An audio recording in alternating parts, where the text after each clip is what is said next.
Hey everyone, it is March 17th, 2017, and this is your episode 88 of At Percussion. I'm your host, Casey Cangelosi, and with me, as always, are Megan Arns. Hello. Ben Charles, how's it going, buddy? I'm doing well. How are you? Good, thanks. Listen, our guest today has been hailed by the Chicago Classical Review as a prodigiously talented percussionist. I would totally agree with that.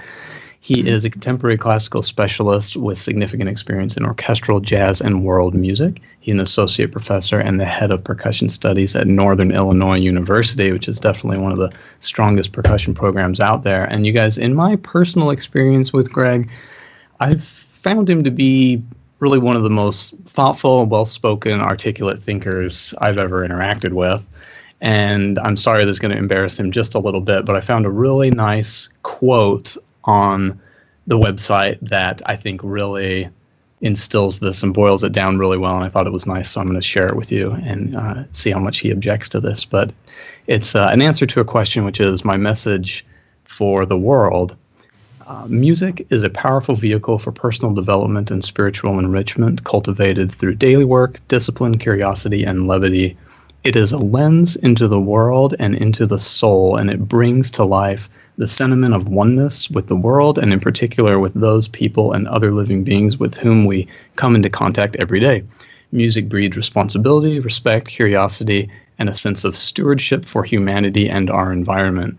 So, Greg Beyer, I'm so sorry that you had to endure me reading that, but those are really cool words, and It's nice having you on the show. How's it going? Thank you all for having me on the show. It's a pleasure to be here, and it's going really, really well. Thank you. Yeah, sure. You're welcome. Well, what are you doing there with Megan? Well, it's a real special weekend, actually. Abby Rehard, who is a percussionist and an alum of my program, and also someone who's very special to me, is giving a recital tomorrow. And so we're going to be playing some music together. And that is the reason for that is the primary reason for my visit. We're actually playing a new piece by an alum also of my program, Alexis C. Lamb, who's a very talented percussionist, educator, and composer. She wrote a very beautiful work for Berimbau and Imbira duo. And it's entitled Aqui no meu jardim, which means here in my garden in Portuguese. It's a reference to a song that was made famous by Rosa Passos, a Brazilian sambista and singer-songwriter. And the work very, very beautifully engages those two instruments and creates a new sound palette by synthesizing these two very closely related African traditions. I have to say, Megan, that the work that you do here with the students at Mizzou, with your colleague Prahlad, is just really beautiful. Thank you. I was so thrilled to see you all playing the last time I came down to visit and make those videos of your performances and that. It's a beautiful instrument, the mbira. It really is. And the work that you're doing here and sharing that is really inspiring to me. Thanks, Greg. That means a lot. I have to say, a lot of the things that you do here really, really inspire me. The more I get to know it, Thanks. the fact that you're constantly bringing in guest artists who have these world music specializations, and that as it turns out, one of your degrees is actually in ethnomusicology, Mm-hmm. so that you bring that as kind of a strong suit to your program is. I salute you for that. Thank you. I think it's a gorgeous thing. Thank you. I think it gets back to maybe some of the quote that Casey was reading about too, which is just that music has this opportunity, and I think percussion specifically has this opportunity to open the world to us. Right. And we are in a very privileged position of taking responsibility for that awareness. Mm-hmm. Right. We have a very specific vehicle to open doors into the world's cultures, and synthesize that with our own, to make sense of that. Mm-hmm. with where we come from, and as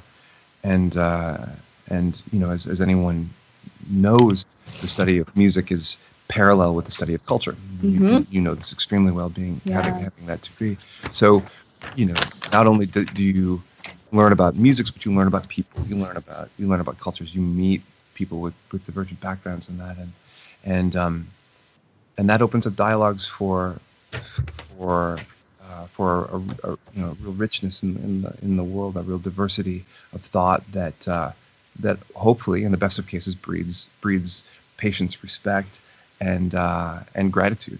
Right? Yeah. And that's something that I think I definitely, in a similar way, hope for in all of my students. Yeah. Absolutely. I mean, I do. I feel, we have a lot of responsibility holding this tool and this art of music, because especially in a time right now, two of my undergrad students did a little interview with me for a class they were taking. It's a diversity class, and at the end of the interview, they were like, thank you so much for taking the time to do this. We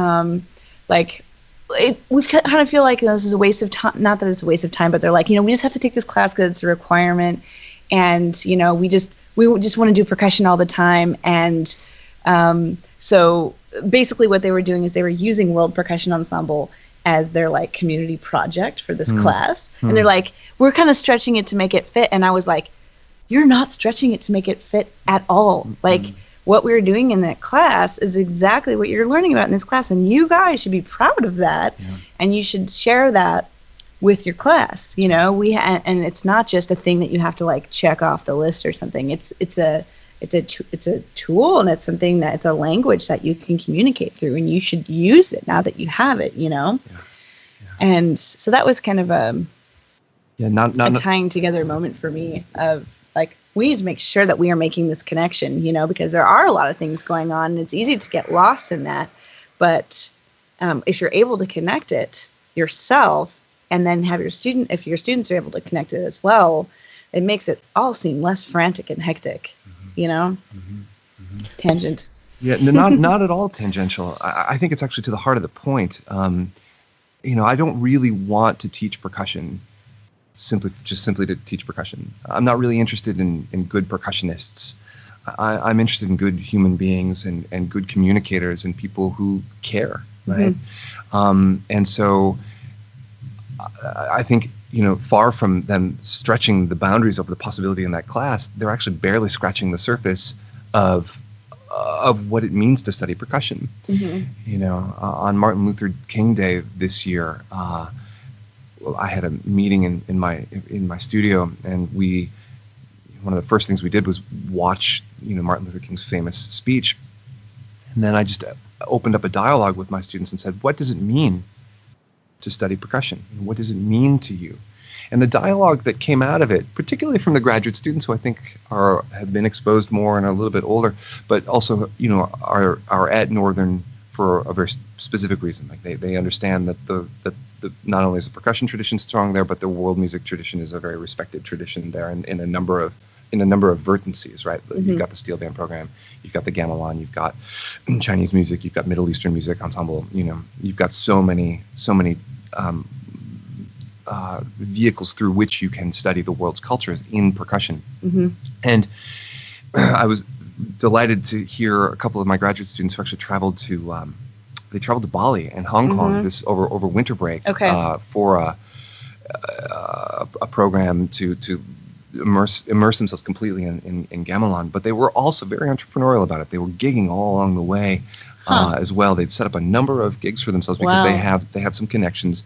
There are students at Northern who are actually from that part of the world, so they were like, so let's do this and let's do this, and you play handpan, and that's a portable thing, so just travel with that and we'll do this, and I'll bring my pandera. And they played world music cafes and clubs everywhere they went, and apparently they were quite a hit.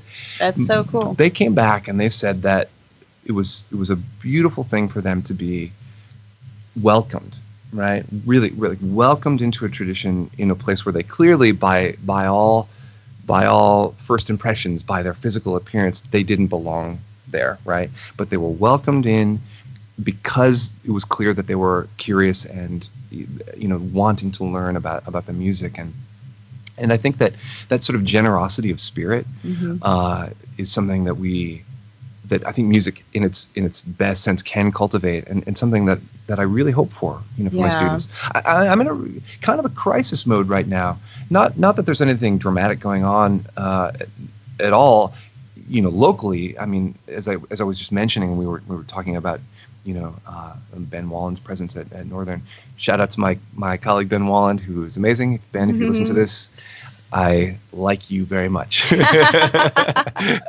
want you on the show, Ben. Yeah. Shout out to Mr. Wallen. I think that what I'm getting at is that it's like increasingly important to me as an educator right now, in this climate. I think that we all recognize is problematic and rife with extremely divergent and opinions about the future of the country and its relationship with the world. I think it's increasingly important for me to convey to my students, not so much through words, but through actions and through the things that we study, or kind of I think through both, that like a really healthy combination of hands-on tactile inspiration coupled with just a pithy line or two of philosophy that somehow connects the dots, that gets the brain moving and fuels the heart, and vice versa. That as they're learning about Cuban rumba, or as they're learning from me about how to play the berimbau in the context of capoeira, and they're singing these capoeira songs, that they're actually intoning songs that are at least 100 or 200 years old, that are sung from the point of view of someone who was a slave. Right. Like thinking about what someone else's socioeconomic or reality is like, and that percussion is the vehicle for that, right? I like to say that percussion is sort of like, I'll quote my teacher Steve Schick, who was always fond of saying that percussion is the instrument without a face. Like, the percussionist doesn't know what instrument to put on their coffee cup, right? Yeah. Because there are just too many of them. and I liken that to Joseph Campbell's, wonderful sort of analysis of epic story, right? His book is called The Hero with a Thousand Masks, or The Hero with a Thousand Faces. I think percussion's sort of like that. Yeah. Steve also was fond of saying there are more differences between drums than drummers, right? And I like that, and I feel cool. I feel like in the work that we do, it's so important to make certain that our students, they get that, especially here in the Midwest, I would say, where diversity is maybe not a given, in the cultural milieu, to give people their first experience with the other in a way that's welcoming, that's intelligent, that's engaging, that's And on that idea of being welcoming, I think back to, I'll tell you this really cool story. So last year, 2015, 2016, I took my first sabbatical, and I was fortunate to have been awarded a Fulbright scholar grant at the same time. So instead of taking a semester-long sabbatical, I was able to afford to take the year. That's so great. That was amazing. It was. I'm ready for that now. Yeah, that's right. Like the worst culture shock was returning here. I bet. And when I was there in Brazil, I spent the year in Brazil, and I was training capoeira. And I was training capoeira with a specific goal in mind of really understanding how the berimbau's role in that tradition, because even though I've played that instrument for a very long time, going on 2 decades now, as I began to teach that instrument to my students, I get this little voice on my shoulder. It was whispering in my ear and saying, "You're a loser. You don't know the tradition." And I was like, "Shush." It was like Kurt Vonnegut style. I was like, "Shh, hush," Yeah. But the voice just kept getting there, and I was like, I really have to do something about this. And so for the past, 3 years, I've started training capoeira in Chicago. Mm-hmm. But the immersive experience in Brazil was just like hands down, like the best. Immersive, period. It was incredible. And I got beat up, and I got thrown around the room, and I got knocked down, and I got bruised, and I have a big welt under my knee and a big bruise on my forearm, and I put myself in that training because I really wanted to get it, and that. But in the process of doing that, I met wonderful people and went to wonderful, sort of immersive experiences in the cities, in remote areas of Brazil, on like farms, and places close to the ocean, and places in the interior, and places up in the mountains, and met just incredible people. And one of the people that I met was this gentleman named Cobra Mansa, Mestre Cobra Mansa, who is one of the founders of the International Foundation of Capoeira Angola. And not only was I training capoeira, but I was also doing a lot of research, and I was reading, theses and articles about the game. Mm-hmm. And then I was also doing a lot of transcription. I ended up making like over 100 pages of transcribed, recordings, like really like solid recordings of capoeira, including this one that was like a vintage recording, one of the ones that the elder mestres really, they all know, because it was the first commercially available recording. It was made in 1963. Okay. Mestraíra, Capoeira da Bahia. Mm-hmm. And I finished this transcription and I sent it to him, and I told him at the same time he had made this film about the Angolan roots of capoeira. Jogo de Copa is the name of the film, and the film is beautiful, and it really resonated with me because in 2003, when I was writing my thesis on the berimbau, I was doing a lot of exploration of the ancestors of the instrument in Africa, and so in my mind I traveled to Africa. I never went there, but I was like so there up here, and I was reading articles by Gerhard Kubik and Thomas Johnston and Hugh and Andrew Tracy and like all of these ethnomusicologists that were writing for the the International Library of African Music and that, so I knew about that, the relatives, the most immediate relatives of the berimbau in Angola, but I had never seen them. I'd heard recordings, and I actually, for my thesis, I did some transcribing of those recordings too. And in this film, you actually see all of this stuff. And when I saw the film, I sent a message to Mr. Mess that this means so much to me to see this. I felt like I was on the journey with you. And by the way, if you ever want any kind of help presenting this, I can like transcribe some of the music in the film, because I really mean it. And actually, like, I did a few transcriptions and I sent them to him, and he wrote me back. He's like, "Oh, great! It's so nice you like the film." That's it. Period. Yeah. And so then I was like, 2 weeks later, I was like, I should send him another email. I sent it again. It's like, great, and then I right at that time I'd finished this transcription of the Traíra, and I sent him the whole thing. It's 35 pages of transcription. He saw that and he immediately wrote me back, was like, "Can you Skype me on Saturday?" And suddenly I had the attention of this gentleman who's a pretty respected figure in the world of capoeira. And less than a week later, he invited me to go to Africa with him. Oh, wow. That was why I was able to go to that conference in Durban, South Africa. And this all gets back, that was a pretty big tangent, but this all gets back to saying one thing, and that is, when I was in Africa, and I was able to take a group of Brazilian musicians with me to present the music of Arco Musical, we were sharing the stage, not with people our age, but with like elders, people in their 60s, people in their 70s. And it was incredible. And there was a gentleman from Swaziland who took the stage after us. And I was sitting next to a really respected player, cool human being, musician named Dizu Platts, who's from the Xhosa people in the Eastern Cape of South Africa. And the gentleman from Swaziland began singing his song, and he's playing his musical bow. And all of a sudden, Dizu turns over to me and he goes, "He's singing about you." And I was like, "What do you mean?" And he says, "I just saw the white man playing a musical bow, and my heart is light, and I am happy." Wow. And I was like, "Oh my God." I mean, I just started like crying. Like, that's such a powerful thing.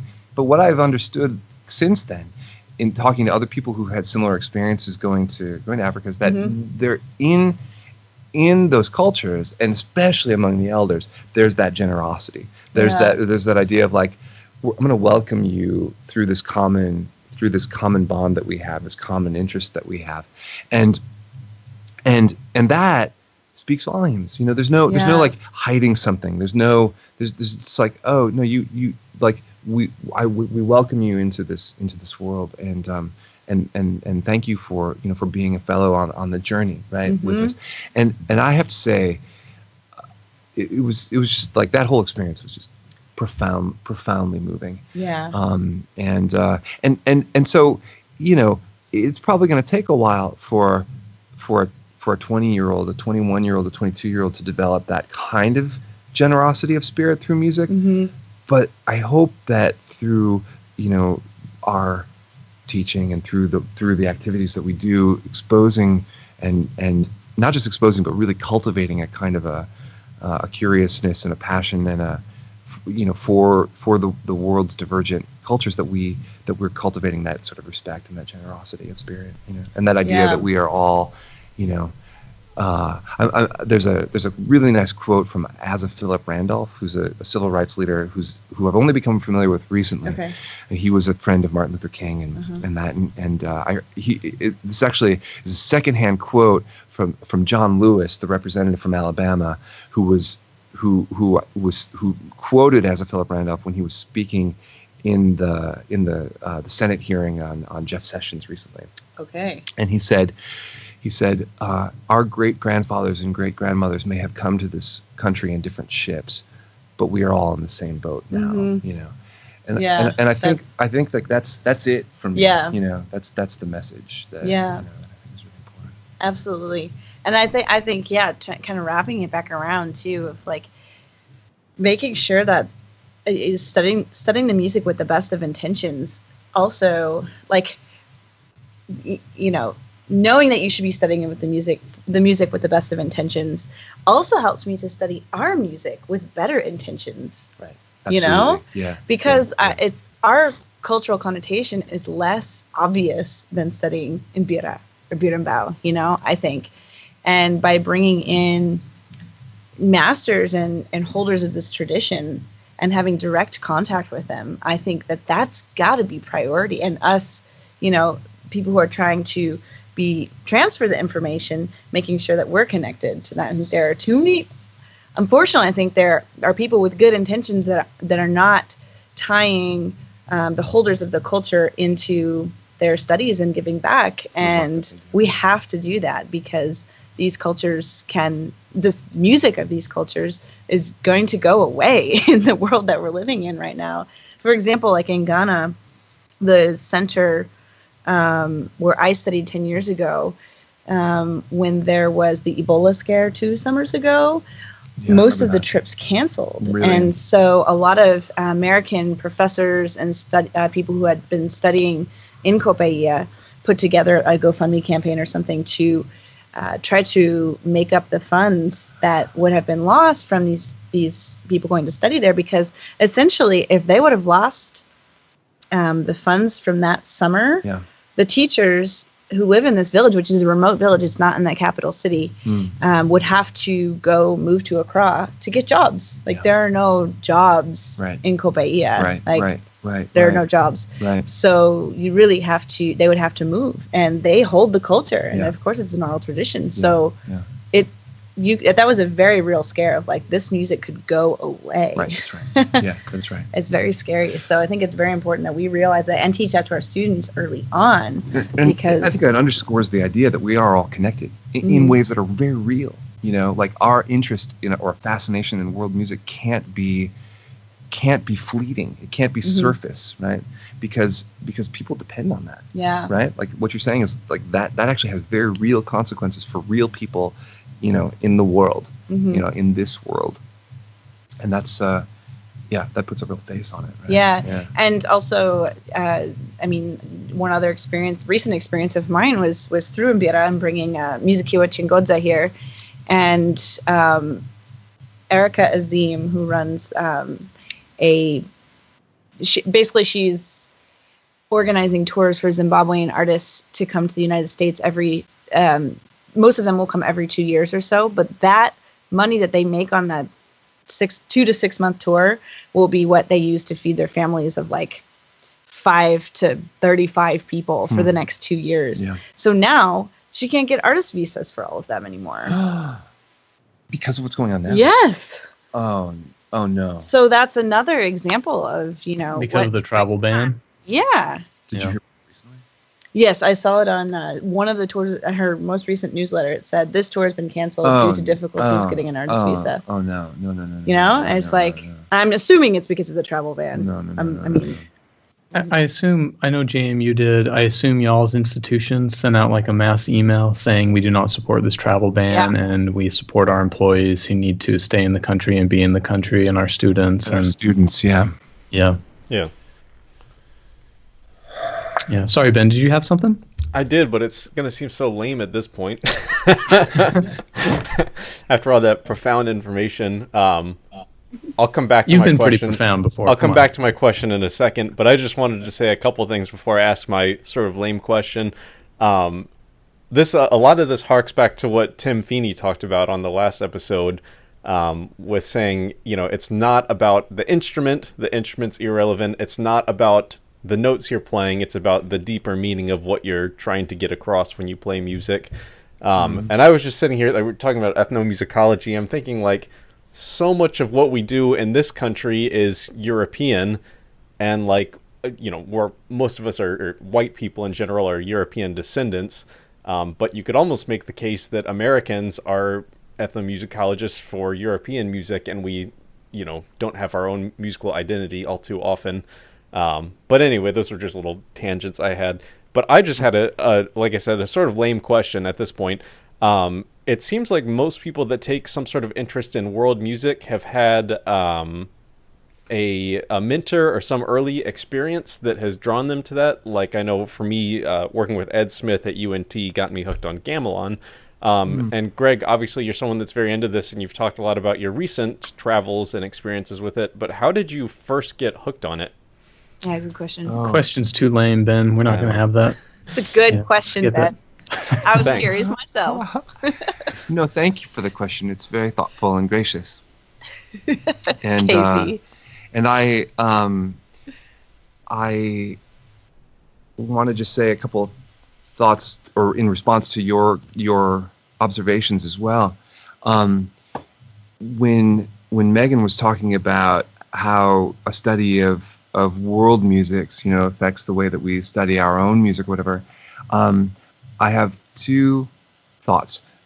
First is a quote that I love from Steve Reich, who said, "All music is ethnic music," right?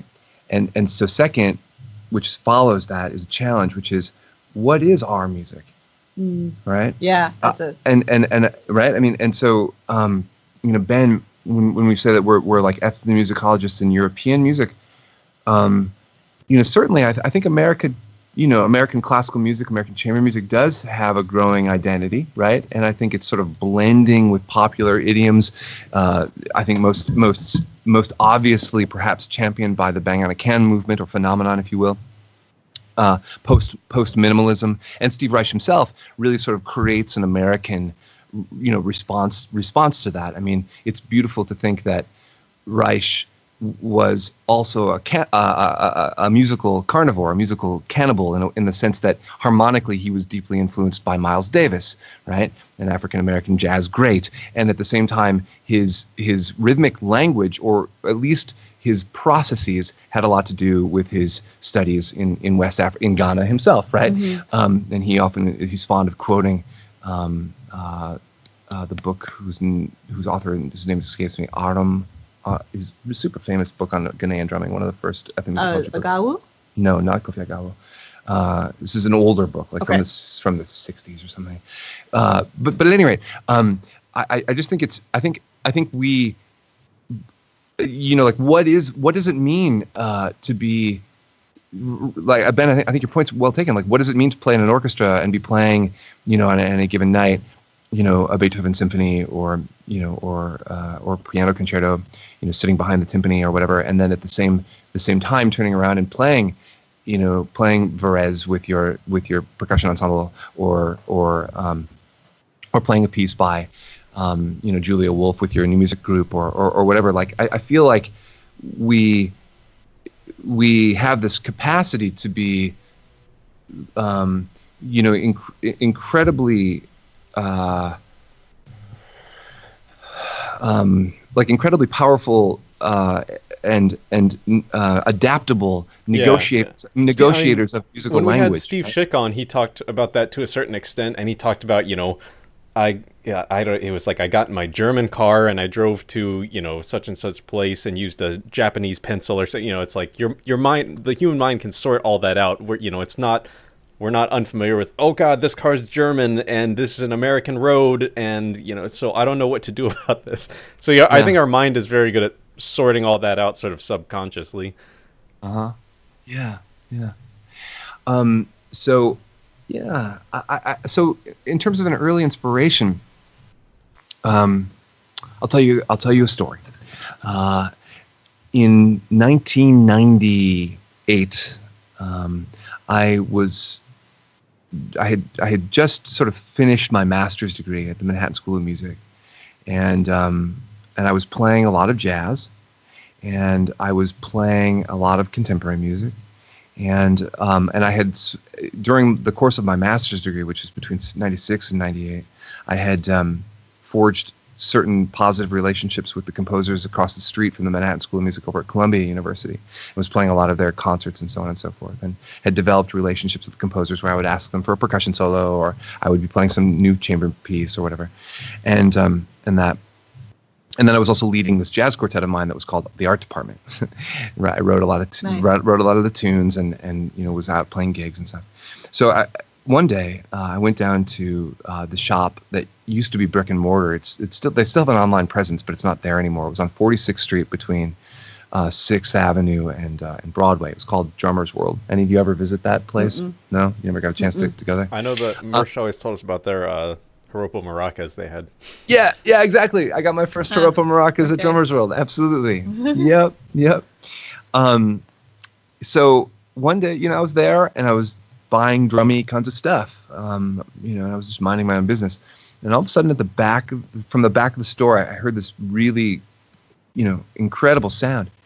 And I went back and found that there was this gentleman there, in a three-piece suit, like a Wall Street kind of type, right, playing a berimbau, and not just playing, but like really, like very virtuosically playing this instrument. Wow. And I was like, this is amazing. I was mesmerized. So I watched and waited until he stopped playing and struck up a conversation with him, and he was really nice guy, and told me that if there was that he was like, well, you clearly like this, so if there's one album that I would recommend that you go and pick up, it's Saudades by Nana Vasconcelos.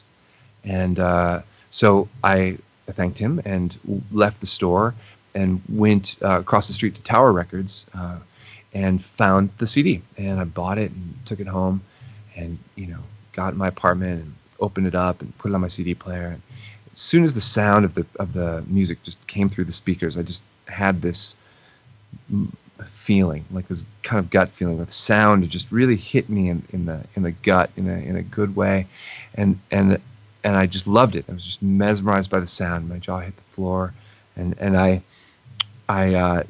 didn't have a berimbau. I knew I had seen it at the store, but I'd also seen it before. My undergraduate teacher, Dane Richardson, played a bit of berimbau, so I knew what it was. But it took that moment to really be turned on to the instrument that way. And so I started transcribing what I was hearing.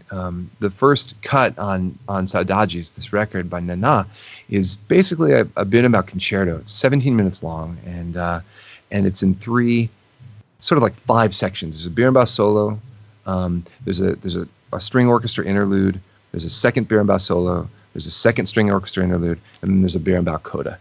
And so those berimbau solos in the 3 parts, I just started transcribing them, and I finished the first one. I was working on the first one, and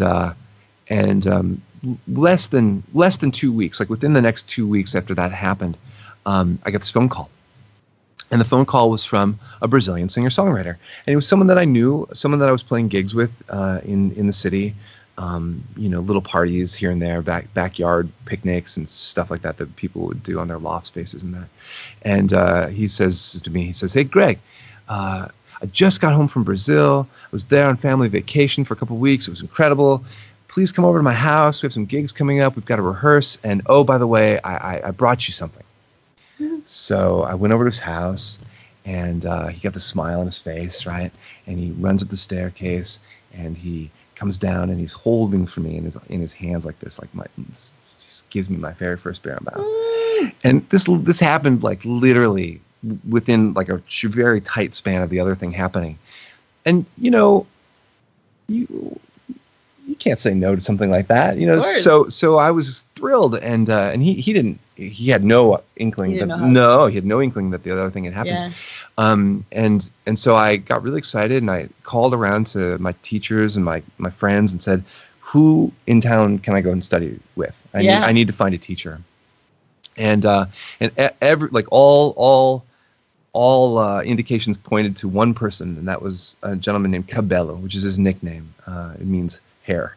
He's got this really beautiful mane of long hair. He's a capoeirista, someone who was a practitioner of capoeira and a percussionist. Okay. A very good percussionist. And so I went down to Miss Cabello's apartment. He and his wife, Chisa, were living on the Lower East Side at that time.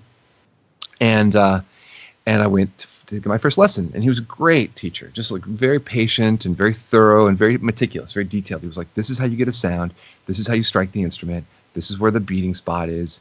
He may not have called it that, but he was like, you know what I mean? It's like, this is how much stick you use. This is how your arm moves. And it was a fantastic lesson. And then like at the end of all that discussion, I like took out that piece of paper. I was like, and here's my transcription, right? Like, isn't this cool? And he looks at it, kind of like with dog ears, and like kind of looks at it again. And then suddenly dawned on me, he doesn't read music. Right? Yeah. He's a great player, but he's not trained in the way that the four of us are certainly trained. Mm-hmm. And so I resolved to myself that I would go take another lesson, right? Mm-hmm. And at the second lesson, I would memorize the transcription and go down and play for him and show him, how serious that was, right?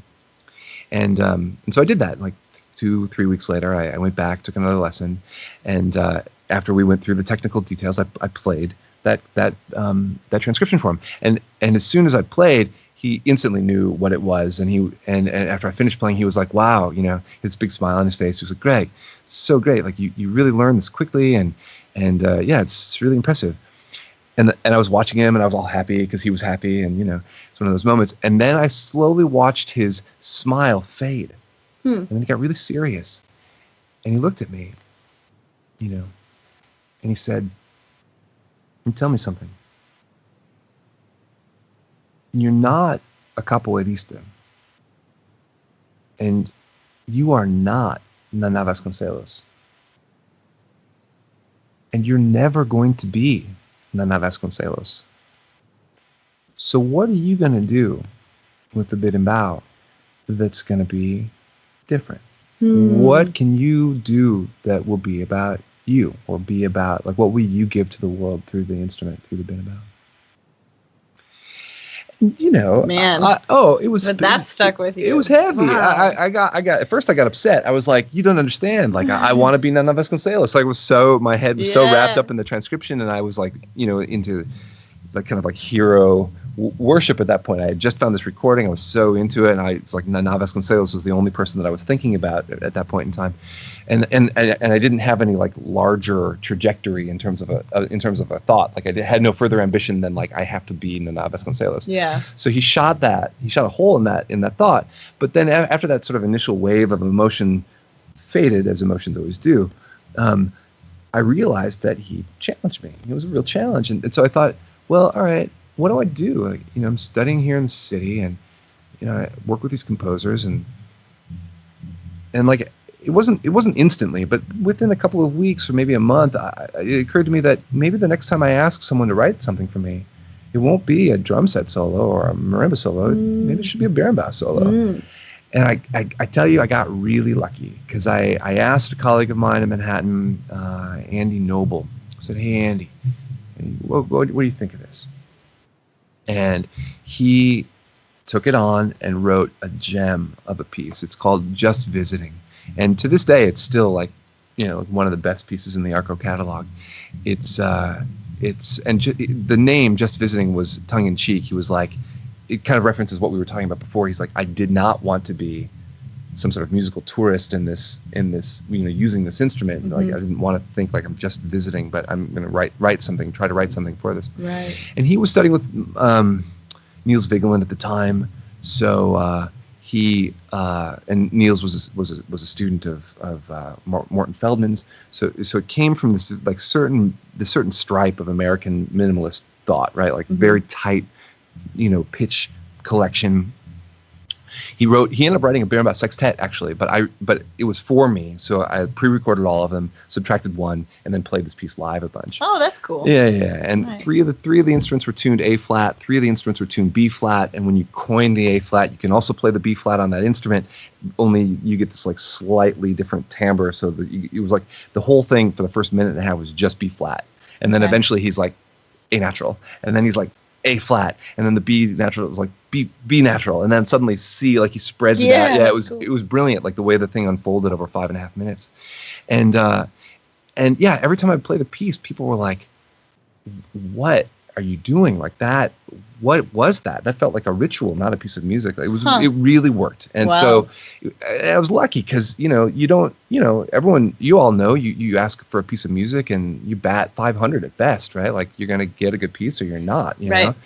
And the second piece I asked for was was actually a really testing kind of situation. I thought it was so perfect too, because there was this composer at Columbia at the time, and she was Brazilian, and she was super smart, and and she said yes, and so I thought, wow, I'm gonna have this Brazilian woman write this piece for me, and it's gonna be so great. And it wasn't, and it was hard. And it was ugly piece and like really aggressive with this tape part that was just like FM static, it was, and I memorized this thing, and it was like, play the second quintuplet in this beat and this fourth septuplet in this beat, and it was like 10 minutes long. I mean, it was painstaking. And I remember going to the dress rehearsal at Columbia and playing the piece, and after the dress rehearsal, I was like, hey, I asked the composer, what did you think? Were you happy? She goes, maybe I'll tell you what I think after the performance. I was like, oh no, like who treats a performer that way? No. But so it was really trying, but then, so there I was, I had been batting 1,000 and then it was 500, like right there. But then the third piece that I asked for was someone who now is like one of my dearest friends, and that's someone I already mentioned, Alex Lunsky, who's written just a huge collection of percussion music. So big shout out to Alex Lunsky, and all you percussionists listening should check out his percussion catalog because he's the best. Yeah. And he wrote me this piece for Solo Berimbau called Iris, which the word for rainbow in Portuguese is arco iris, and arco musical, the musical bow, the idea of a bow, and he was exploring the colors of it. Okay. But we talked for hours about like the history of slavery in capoeira and what the instrument represents to the Afro-Brazilian community, and like certain gestures that would escape, like certain notions of escaping or like trying to like break out of a kind of a confined space, and that it was really powerful piece, really great. And that's what happened. And then like after that, then I got my job at Northern. That was in 2004, and the idea of this project went from a solo project to a group project. I started teaching my students how to play the instrument. And at first we had this really formal title. It was the NIU Berimbau Ensemble, Yeah. But it was always based on a sextet model, and the sextet model had two kinds of inspirations: the acoustic guitar, right, like 6 strings. Okay. And then the European percussion sextet model, Strasbourg and Chromata and that kind of thing. Mm-hmm. So I started asking composers to write sextet pieces, and once again we would get a great piece, we would get a not so great piece. Mm-hmm. Alex Lunsky wrote a great piece. Miles Okazaki, a fantastic jazz guitarist in New York City, wrote a wonderful piece called Rotations, and then we would get a not so good piece. And after like the third not so good piece, I turned to a particular student, Alexis Lamb, who's now on this record, and I said, "Hey, Alexis, what do you say we just stop commissioning pieces for a little while and see if we can't start composing? Like let's take this thing from the inside out and see what happens." And so Northern hosts this program called the Undergraduate Artistry and Research Apprenticeship Program, And for the spring semester of 2013, she and I did that together. And she wrote this duo for us that won like first prize in her division for the artist, like the student research, undergraduate research day at Northern. Cool. And it was such a good feeling, and the piece was so beautiful, and we were so taken with it. It was like, let's invite someone else to do this with us next year in the fall, and let's write trios. And then we did, and those were great, and we put up videos of them online.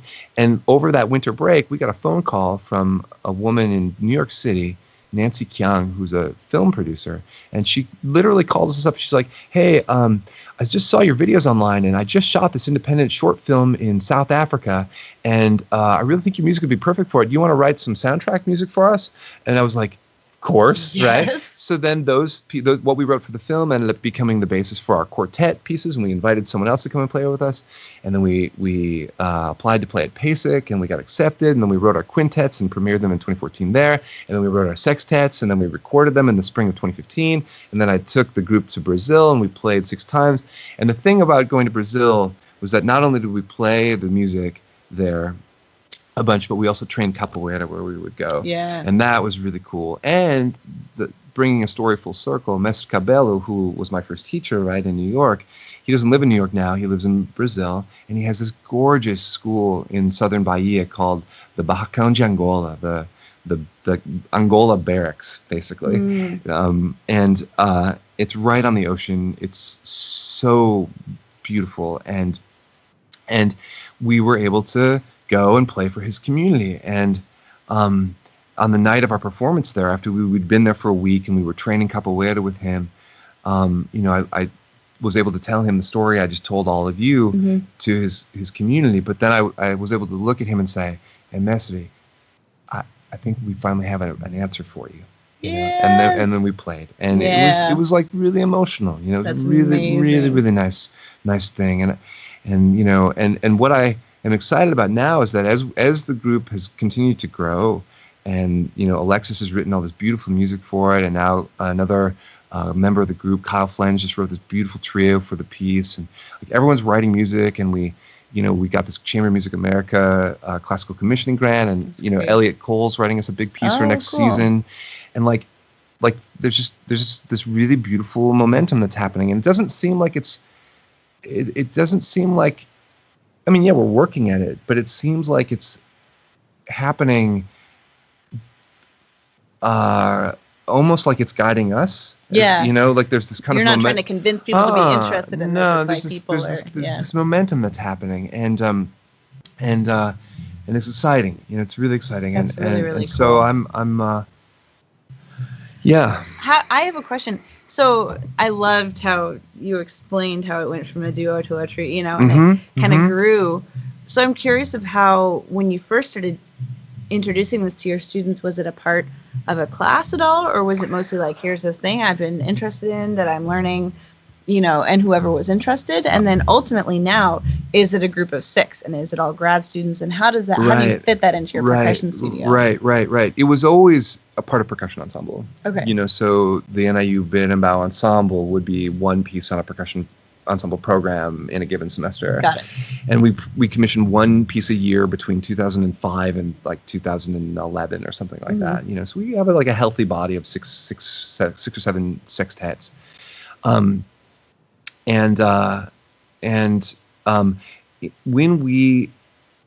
it used to be a really fun, it still is a fun group, but it went through this process of maturation, right? Where one night, it was like 10:30 at night, and I used to do crazy stuff when I was, when I was still an assistant professor. I would be like, guys, we're rehearsing at 10 o'clock at night. Meet me there. Yeah. And one of the kids, his name was Dan Pratt, and Dan, if you're listening, shout out to you too.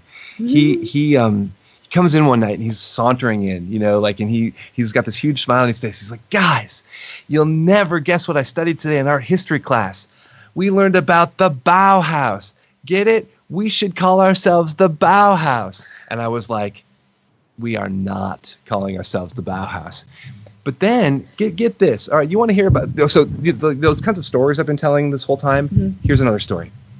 So that he comes in, and that if that's on a Tuesday or whatever, I'm like, we're not calling ourselves Bauhaus. That weekend I had to be in New York City.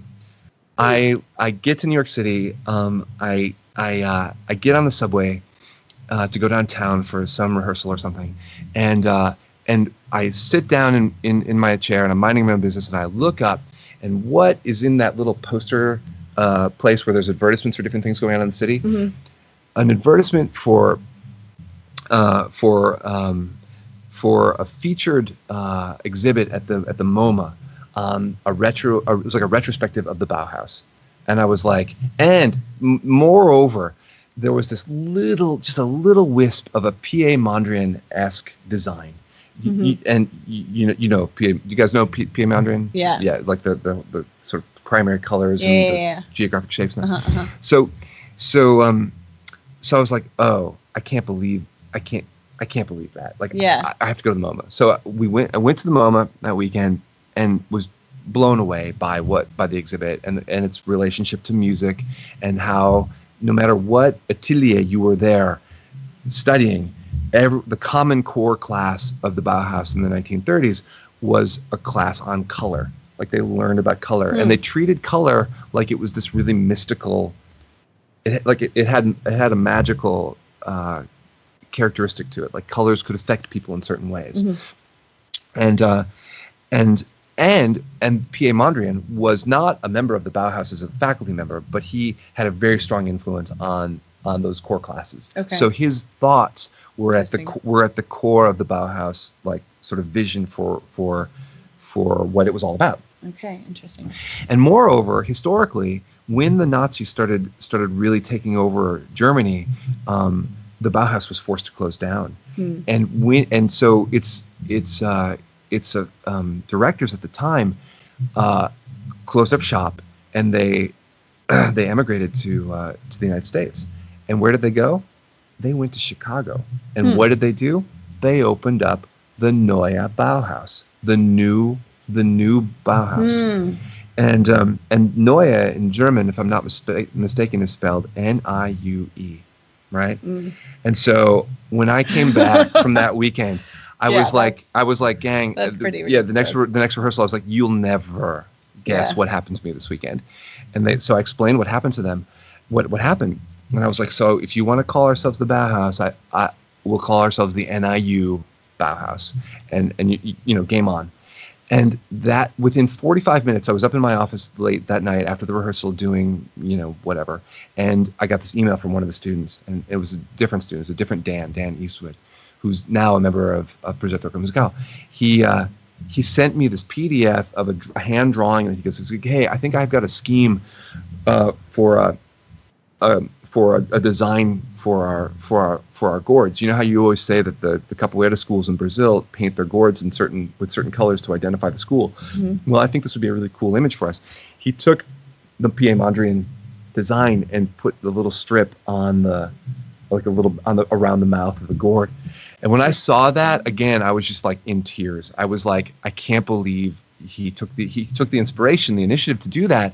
And so I was like, game on. I'll buy you the paints, you paint the gourds, and it's all yours. And he did. And then we had applied to perform at PASIC. Yeah, and I saw that show. In 2009, yeah. Oh, wait, 2009. Did not see the show. I saw the show. You saw this in 2014. Yeah. This is, so the Bauhaus went and played at PASIC in 2009. We played Alex Linsky's sextet and the Okazaki sextet.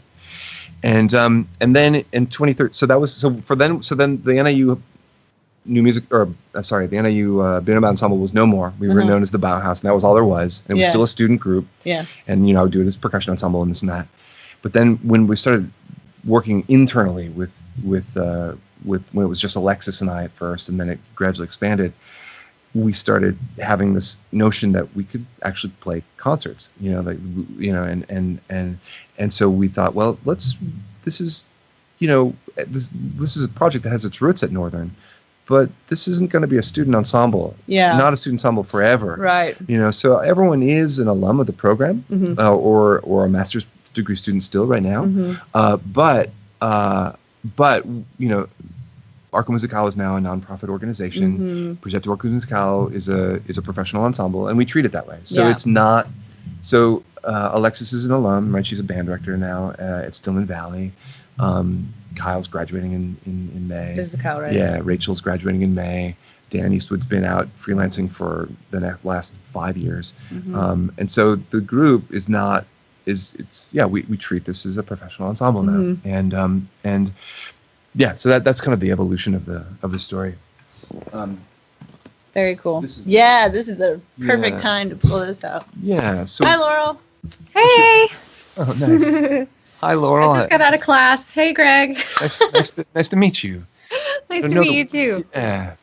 I was just explaining the color scheme on our gourds here, and this obviously won't broadcast well over the podcast, but I don't know, Megan, would you like to say ooh, ah, or something? Ooh, ah. This is just what we did is we took the Mondrian design and then replaced the primary colors with this sort of color palette that has defined our website and That's our cool. and our album release and stuff like that. Yeah. Very autumn. Yeah, exactly. Yeah. I like it. Yeah, it's fun. We've been working on an identity in that sort of like entrepreneurial way where it was funny when we were working with the web designer. He put up the storyboard. He was like, well, every image that I see online of the Binabow has some sort of like scantily clad person playing the instrument on a beach. Can you do that? It was like, but he was very smart about it. He was very analytical. He was like, clearly there's the image of the instrument, and then there's the image of the instrument in a place. So let's think about place. And I said, and suddenly I knew exactly what we needed to do. I was like, we are from Northern Illinois. We're not going to go to the city. We're going to take our photos and we're going to go out on the river that runs right by the university in a really beautifully forested area. Yeah. And this is the color scheme. It's you. Yeah. And so it's become this thing. Like we have this emerging identity as an ensemble. Yeah. That's amazing. Yeah. Can we Greg, hear? I would love to hear some. Oh, absolutely. I'd be delighted to. Would you hold this for just a second? Yes.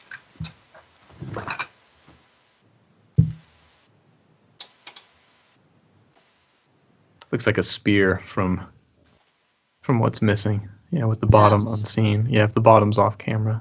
Yeah. Right. You look aggressive. Yeah. Yeah. You can screenshot that. How much time do we have? How much time do we have? 3 probably minutes, 5 but we can minutes. run over. Yeah, we can Yeah. run over. We're pretty flexible. I'll play 2 pieces. These are both solos in a series of solos that I've been writing.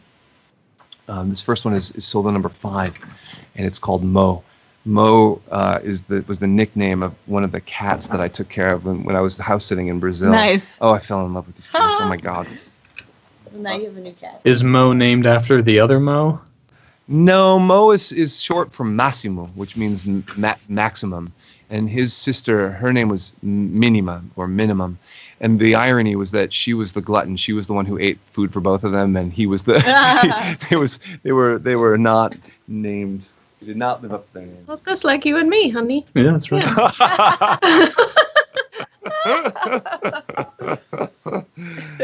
Okay, so this is called Mo. Binabow solo number 5.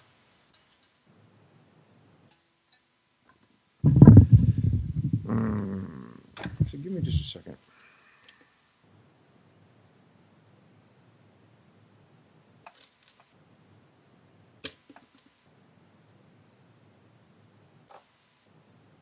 Do you travel with this in any kind of case, or do you? When we travel overseas or whatever, or even when we're on take gigs and we've got like a dozen instruments to take with us, we put the staves in a ski bag and then put these in a SKP hard case. Yeah. It's wrap them up real good. All right, here we go.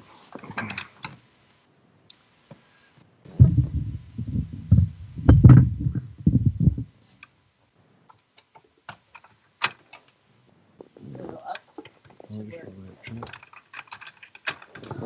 Oh.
Yeah. Mhm. Cool. One more? Yeah, I'll play one more tune. So what I'm going to do is I'm going to move the gourd.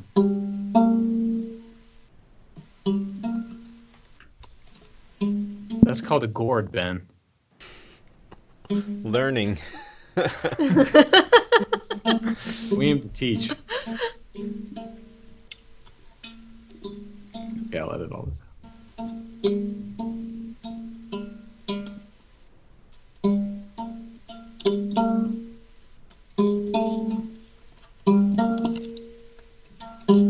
This is why everyone has a good mic. We can do this. Yeah. It sounds great. Yeah. Yeah, it sound really fun? does. Yeah, it does. Good. All right. This tune is the solo number 1, and it's called Homing. And this composition didn't so much I didn't so much write it as it sort of like wrote itself. The the bin and bow is one member of a really large family of musical bows that come from all over southern Africa, and the bin and bow is it's a very close relative to an instrument from Angola called the ungu, and both the ungu and the bin and bow are characterized by the following detail. The position of the gourd along the staff is really low on one side of the instrument. So the division of the wire is something like 8-to-1 or 6-to-1, meaning that you get a really low pitch and then a really high pitch. And the high pitch in capoeira, at least, is not really used all that much. It's more like for sympathetic resonance. But in 2003, when I was writing my thesis, I came across some recordings and some articles about different African musical bows, one of which was the Mozambican chitende. And when I listened to the recording, I just was like, how on earth are they getting that interval? I can't do that on the berimbau. Like, what's going on? And when I looked at the image of the instrument, because all this was happening like pre-YouTube, right? There were no videos and stuff. So I was just like, I found like a pencil drawing of this instrument in a catalog that someone had published in 1977 on the instruments of Mozambique. And it was a pencil drawing of a bow like this, but with the gourd in the middle of the bow. And I thought to myself, oh, I see. So I just started experimenting, and I slid this gourd to the middle, and I found this sort of major second tuning, and I thought let's just started improvising a little bit and see what happens, And this sort of jumped out.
Yeah. Great. Man, Megan, good catch. Nice snag. Yeah, good call. Hey, you guys, thanks so much. Oh, great. There's the CD. Yes, thank you. Excellent, excellent, excellent. Hey, you guys, thank you so much for joining us on episode 88. Laurel, thanks for saying hey. And Ben Charles and Megan Arns. And man, Greg Beyer, great to see you again, man. Thanks so much for the just really excellent thoughts. It's good to see you too, Casey, and really nice to meet you, Ben and Laurel. Yeah, It's a pleasure to spend some time with you. Yeah. Take good care of yourselves. Cool. Thanks. Okay. Hey, everybody. Thank you so much. We'll catch you at what's next? 89. So, okay. Take care, everybody. Bye-bye. Bye.